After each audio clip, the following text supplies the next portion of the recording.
अस्सलाम वालेकुम वरहमतुल्लाहि वबरकातुहू।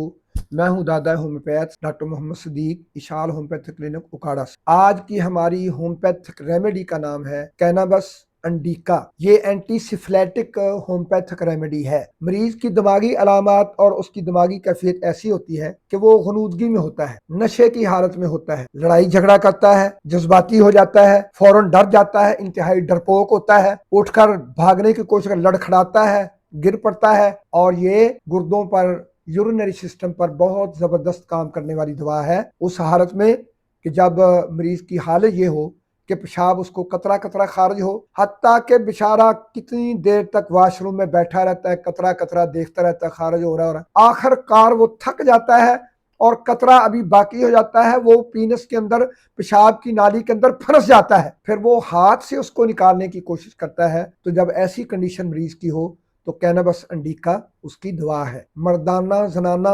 बांझपन के लिए ये इंतहाई बेहतरीन दवा है। अगर उसकी बैक हिस्ट्री के अंदर सिफिलिस मौजूद है तो ये anti syphilitic miasmatic medicine homeopathic remedy है। इसको देंगे तो इंशाल्लाह उस जोड़े की गोद अल्लाह हरी भरी कर देगा और उसको खुशियां नसीब फरमाएगा। तो लिहाजा इसको क्यू में, 30 में, 200 में, 1 MCM में मरीज़ की कंडीशन के मुताबिक और अलामात की उस कैफियत के मुताबिक उसको चलाते रहें। इंशाअल्लाह मरीज़ को अल्लाह ताला शफाए कामला आजला दायमा नसीब फरमाएंगे। दिमागी अलामात के लिए ज़रूर इसको 1 MCM में मरीज़ को देंगे ताकि वो जल्द शफा याब हो और मुकम्मल शफा याब हो। अस्सलाम वालेकुम वरहमतुल्लाहि वबरकातुहू।